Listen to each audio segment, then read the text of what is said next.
आज के इस लेक्चर में हम लोग बात करने वाले हैं एंटी डिप्रेसेंट ड्रग्स के पार्ट 2 के बारे में। और यहाँ पर हम पढ़ने वाले हैं ट्राईसाइक्लिक एंटी डिप्रेसेंट ड्रग्स के बारे में। ये जो ड्रग्स हैं इनको आप कैसे याद रखोगे, इनको आप याद रख सकते हो पांडा दी DCT से। तो यहाँ पर देखो, पांडा से आपको याद रखना P for protriptyline, A for amitriptyline, N for nortriptyline, D for desipramine, A for amoxapine and D में आपको याद रखना है डॉक्सेपिन एंड इमीप्रामिन। और DCT से आपको यहाँ पर याद रखना है डोथेपिन, क्लोमिप्रामिन एंड ट्राइमीप्रामिन। ओके, अब हम लोग यहाँ पर आगे बात करने वाले हैं कि जो हमारे पास में ट्राईसाइक्लिक एंटी डिप्रेसेंट ड्रग्स है उनका मैकेनिज्म ऑफ एक्शन जो है वो क्या होगा। तो ये अलग अलग वे से क्या करते हैं, अपना एक्शन परफॉर्म करते हैं। तो सबसे पहले अपन बात करते हैं यहाँ पर जो H1 रिसेप्टर्स हैं, ये उनको क्या कर देंगे, ब्लॉक कर देंगे। तो उनको ब्लॉक करने की वजह से हमें सेडेशन और कन्फ्यूजन देखने को मिलेगा। अगर ये अल्फा 1 एड्रेनर्जिक रिसेप्टर्स को अगर ब्लॉक करते हैं ट्राईसाइक्लिक एंटी डिप्रेसेंट, जिसकी वजह से हमें पोस्चुरल हाइपोटेंशन, टेकीकार्डिया, पाल्पिटेशन और कार्डियक अरिथमिया हमें देखने को मिलेगा। अगर ट्राईसाइक्लिक एंटी डिप्रेसेंट मस्कार्निक रिसेप्टर जो हैं अगर उनको ब्लॉक करते हैं तो हमें एट्रोपिन के जैसे एक्शन देखने को मिलेंगे, like dryness of mouth, blurring of vision, constipation and glaucoma. Okay, तो ये ग्लूकोमा को प्रेसिपिटेट कर सकता है। नेक्स्ट अपन इसका जो मैकेनिज्म ऑफ एक्शन देखें तो ट्राईसाइक्लिक एंटी डिप्रेसेंट जो हैं वो सीजर के थ्रेशोल्ड को क्या कर देते हैं, डिक्रीज कर देते हैं। इट मीन्स ये कन्वर्जेंस को प्रेसिपिटेट कर सकते हैं, इसलिए ट्राईसाइक्लिक एंटी डिप्रेसेंट जो हैं वो एपिलेप्सी के अंदर कॉन्ट्राइंडिकेटेड होंगे। फिफ्थ जो हमारे पास में मैकेनिज्म ऑफ एक्शन है वो ये है कि जो ट्राईसाइक्लिक एंटी डिप्रेसेंट ड्रग्स हैं वो सेरोटोनिन का जो ट्रांसपोर्टर्स हैं उनको भी क्या कर देंगे, इनिबिट कर देंगे। जिसकी वजह से क्या होगा भाई, जो हमारे पास में सेरोटोनिन है जिसको 5-HT भी बोला जाता है, 5-हाइड्रोक्सीट्रिप्टामिन, तो उसका जो रीअपटेक होता है न्यूरॉन के अंदर ये उसको क्या करेगा, ब्लॉक करेगा। जिसकी वजह से हमें क्या देखने को मिलेगा भाई, जो CNS है, ठीक है, वो CNS के अंदर जो रिसेप्टर प्रेजेंट होंगे वहां पर हमें 5-HT की जो अवेलेबिलिटी है वो हमें बढ़ी हुई देखने को मिलेगी। सिक्स्थ जो इसका मैकेनिज्म ऑफ एक्शन है, इसके अंदर जो ये नोर एपिनेफ्रिन या फिर नोर एड्रेनलिन के जो ट्रांसपोर्टर्स हैं उनको इनिबिट कर देंगे। जिसकी वजह से न्यूरॉन जो है उनके अंदर भी क्या होगा, नोर एड्रेनलिन का रीअपटेक ब्लॉक हो जाएगा। और ब्लॉक होने की वजह से जो रिसेप्टर्स प्रेजेंट है CNS के अंदर वहां पर नोर एड्रेनलिन का जो लेवल है, जो अवेलेबिलिटी है वो भी क्या हो जाएगा, इंक्रीज हो जाएगा। तो ये हमारे पास में कुछ मैकेनिज्म ऑफ एक्शन थे किसके, ट्राईसाइक्लिक एंटी डिप्रेसेंट ड्रग्स के। अब हम लोग यहाँ पर बात करने वाले हैं कि इन ड्रग्स का फार्माकोकाइनेटिक्स जो है वो क्या होगा। तब अपन बात करने वाले हैं pharmacokinetic of tricyclic anti depressant. इसका जो एब्जॉर्प्शन है ड्रग्स का वो GI ट्रैक्ट के अंदर होता है और ये वेल एब्जॉर्ब्ड ड्रग्स हैं। प्लाज्मा प्रोटीन बाइंडिंग जो है वो इनका हाई होता है। डिस्ट्रीब्यूशन की अगर बात करें तो ये वाइडली डिस्ट्रीब्यूटेड है टिश्यूज के अंदर, और CNS जो है उसके अंदर भी इनका हमें प्रेजेंस देखने को मिलेगा। मेटाबॉलिज्म की अगर अपन बात करें यहाँ पे तो मेटाबॉलिज्म लीवर के अंदर होता है। और यहाँ पर आपको याद रखना है कि जो इमीप्रामिन है और जो एमीट्रिप्टिलिन ड्रग्स हैं जो कि ट्राईसाइक्लिक एंटी डिप्रेसेंट है, ये कुछ एक्टिव मेटाबोलाइट्स क्या करते हैं, प्रोड्यूस करते हैं, ठीक है। तो जिनकी वजह से हमें जो ट्राईसाइक्लिक एंटी डिप्रेसेंट जो ड्रग्स हैं इनका लॉन्गर ड्यूरेशन ऑफ एक्शन जो है हमें देखने को मिलेगा। तो ये जो एक्टिव मेटाबोलाइट्स हैं ये रेस्पॉन्सिबल होते हैं ट्राईसाइक्लिक एंटी डिप्रेसेंट ड्रग्स के लॉन्गर ड्यूरेशन ऑफ एक्शन के लिए। इन ड्रग्स का जो एक्सक्रीशन जो है वो किसके थ्रू होता है, यूरिन के थ्रू। बट आपको याद रखना है यूरिन के थ्रू जो है इनका जो एक्सक्रीशन होगा वो एक इनएक्टिव मेटाबोलाइट्स के फॉर्म में हमें देखने को मिलेगा। अब अपन बात करेंगे कि जो ट्राईसाइक्लिक एंटी डिप्रेसेंट ड्रग्स हैं इनके कौन कौन से एडवर्स इफेक्ट होंगे। तो सबसे पहले अपन बात करते हैं यहाँ पर कि इन्होंने यहाँ पर हमें एट्रोपिन लाइक एक्शन जो है वो हमें देखने को मिलेंगे। और ऐसा क्यों हुआ भाई, ऐसा जो मस्कार्निक रिसेप्टर थे उनके ब्लॉकेड की वजह से हुआ। तो यहाँ पर हमें dryness of mouth, blurring of vision, constipation, urinary retention ये देखने को मिलेगा। सेकंड जो साइड इफेक्ट होंगे ट्राईसाइक्लिक एंटी डिप्रेसेंट के वो होंगे अल्फा 1 जो एड्रेनर्जिक रिसेप्टर्स थे उनको ब्लॉक करने की वजह से कौन कौन से इफेक्ट देखने को मिलेंगे। तो याद रखना पोस्चुरल हाइपोटेंशन, टेकीकार्डिया, पाल्पिटेशन और जो कार्डियक अरिथमिया है ये हमें ट्राईसाइक्लिक एंटी डिप्रेसेंट के साइड इफेक्ट देखने को मिलेंगे जब ये अल्फा 1 एड्रेनर्जिक रिसेप्टर्स को ब्लॉक करेगा।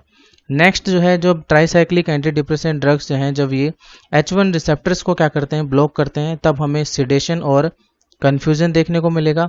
और इनके अलावा कुछ अदर जो है हमें साइड इफेक्ट भी इनके देखने को मिलेंगे। फॉर एग्जांपल ये एपेटाइट, भूख को क्या करता है, बढ़ाता है, तो पर्सन ज़्यादा खाएगा, जिसकी वजह से वेट गेन जो है हमें देखने को मिलेगा। और साथ ही साथ में ये क्या काम करते हैं भाई, जो सीजर का थ्रेशोल्ड होता है उसको क्या कर देंगे, डिक्रीज कर देंगे, जिसकी वजह से जो कन्वर्जेंस है उनका प्रेसिपिटेट हमें देखने को मिलेगा। यानी कि कन्वर्जेंस को ये प्रेसिपिटेट कर देते हैं tricyclic anti depressant drugs. Okay, तो ये थे कुछ इसके एडवर्स इफेक्ट। अब हम लोग बात करने वाले हैं आगे यहाँ पर कि जो ट्राईसाइक्लिक एंटी डिप्रेसेंट ड्रग्स हैं, इनके कॉन्ट्रा इंडिकेशंस क्या क्या होंगे, किन किन पेशेंट्स को हम लोग नहीं दे सकते। तो epilepsy, glaucoma, ischaemic heart disease और एनलार्ज्ड प्रोस्टेट की जो कंडीशन होती है, उसमें ट्राईसाइक्लिक एंटी डिप्रेसेंट ड्रग्स जो है वो कॉन्ट्रा इंडिकेटेड होंगी।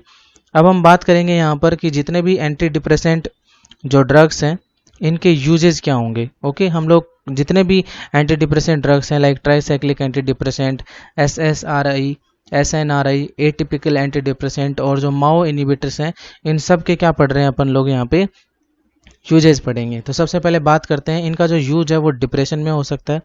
डिप्रेशन की बात करें तो यहाँ पर एंटी डिप्रेसेंट ड्रग्स हैं वो यूज होंगी यहाँ पे।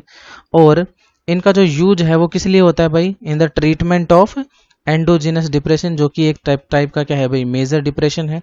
और इसके अलावा जो बाईपोलर इलनेस होती है, ठीक है, उसके अंदर जो डिप्रेशन की फेज होती है उसके दौरान भी हम लोग एंटी डिप्रेसेंट ड्रग्स दे सकते हैं। जब भी हम लोग एंटी डिप्रेसेंट ड्रग्स देंगे डिप्रेशन को ट्रीट करने के लिए, तो पर्सन में कौन कौन से हमें चेंजेस ऑब्जर्व होंगे। तो आपको याद रखना है यहाँ पर कि जो पर्सन है, जो पेशेंट है, वो जैसे ये टैबलेट्स लेना स्टार्ट करेगा, तो पेशेंट का जो डेली एक्टिविटीज़ हैं उनके अंदर इंटरेस्ट जो है वो क्या हो जाएगा, बढ़ जाएगा। वो डेली एक्टिविटीज़ के अंदर पार्टिसिपेट करना स्टार्ट कर देगा। मूड जो है उसके अंदर एलिवेशन हमें देखने को मिलेगा। उसका जो कॉन्सेंट्रेशन है वो इम्प्रूव होगा। जो एजिटेशन होता था वो डिक्रीज हो जाएगा। और पर्सन जो है वो अपने काम के लिए मोर रेस्पॉन्सिव हो जाएगा। ठीक है, यहाँ पर एक वॉट एंड वाई है, आपको याद रखना है कि जो सेलेक्टिव सेरोटोनिन रीअपटेक इनिबिटर्स हैं SSRI, ये प्रेफर्ड ड्रग हैं over the tricyclic anti depressant. तो हमें बताना है कि ये प्रेफर्ड ड्रग क्यों है यहाँ पे। ओके, तो यहाँ पर इसके कुछ रीजन्स अपन बताएंगे यहाँ पे। तो देखिए, नंबर 1 आपको रीज़न यहाँ पर याद रखना है कि जो SSRI है, ये इनकी हमें बेटर टॉलरेबिलिटी देखने को मिलती है। इनके जो साइड इफ़ेक्ट हैं वो कम होते हैं बजाय किसके, ट्राईसाइक्लिक एंटी डिप्रेसेंट के। लाइक ये जो ड्रग्स हैं हमारे पास में, ये हाइपोटेंशन और सिडेशन कोज नहीं करते। एंटीकोलिनर्जिक इफ़ेक्ट्स हमें देखने को नहीं मिलेंगे इसकी वजह से। ये कन्वर्जन जो है उनको प्रेसिपिटेट नहीं करता। कार्डियक अरिथमिया भी कोज नहीं करता। और साथ ही साथ में इनका जो ड्यूरेशन ऑफ एक्शन है वो क्या होता है, लॉन्गर होता है। इसलिए हम बोलेंगे कि सेलेक्टिव सेरोटोनिन रीअपटेक इनिबिटर जो है वो प्रेफर्ड होते हैं बजाय किसके, ट्राईसाइक्लिक एंटी डिप्रेसेंट ड्रग्स के। सेकंड जो यहाँ पर यूज होगा वो है एंजाइटी डिसऑर्डर। तो यहाँ पर हम लोग SSRI जो है उनका यूज कर सकते हैं, जो कि जनरली यूज होती हैं किसमें भाई, in the treatment of generalized anxiety disorders के अंदर। इनका जो ऑनसेट ऑफ एक्शन जो है वो स्लो होता है।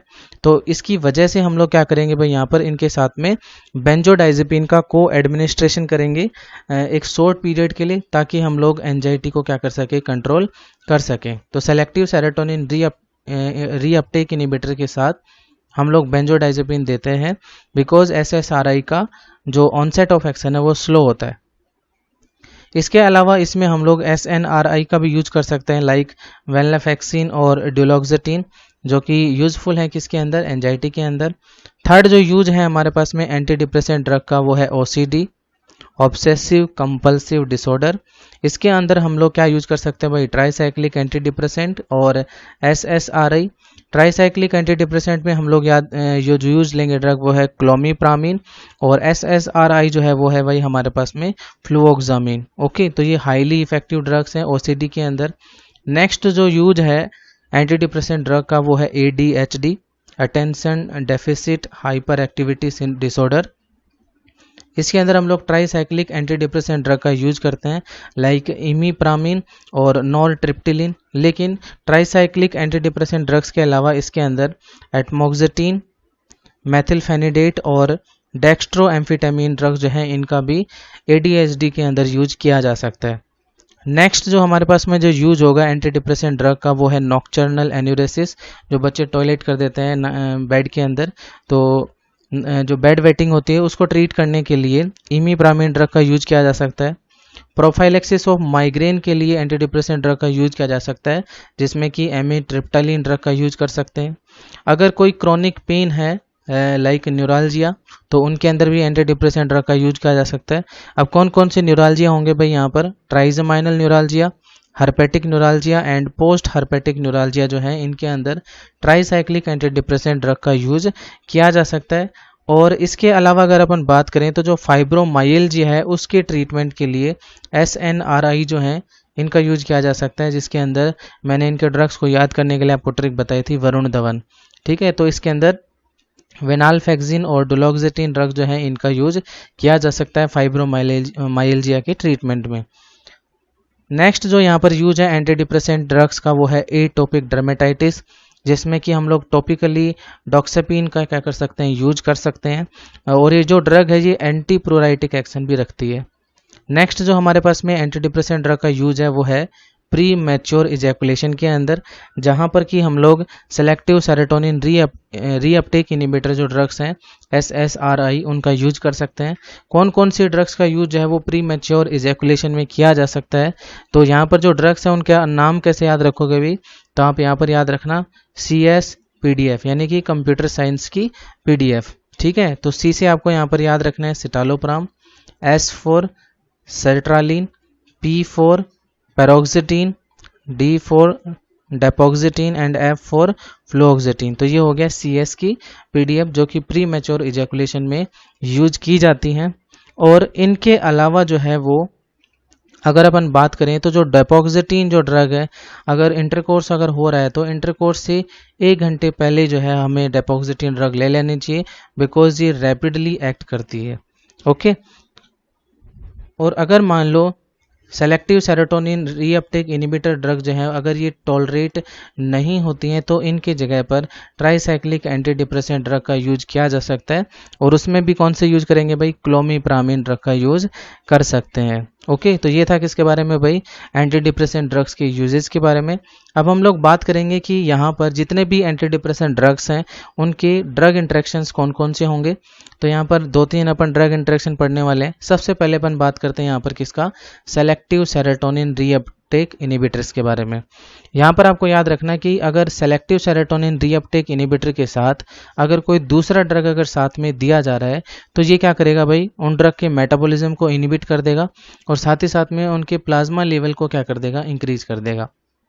ठीक है, आप कैसे याद करोगे भाई किन किन ड्रग के मेटाबॉलिज्म को इनिबिट करता है और प्लाज्मा लेवल बढ़ाता है, तो आपको ट्रिक याद रखनी है एट BPC। ओके, ए से आपको याद रखना है एंटीसाइकोटिक ड्रग्स, टी से आपको याद रखना है TCA तो एट, और बी से आपको याद रखना है beta blocker, P for phenytoin and C for carbamazepine. तो ये हो गया हमारा एट BPC, जो कि सेलेक्टिव सेरोटोनिन इनिबिटर के साथ में अगर इनका यूज करेंगे तो इनका मेटाबॉलिज्म इनिबिट होगा और इनका प्लाज्मा लेवल इंक्रीज होगा। सेकंड जो हमारे पास में जो यहाँ पर ड्रग इंटरेक्शन है वो है सेरोटोनिन सिंड्रोम।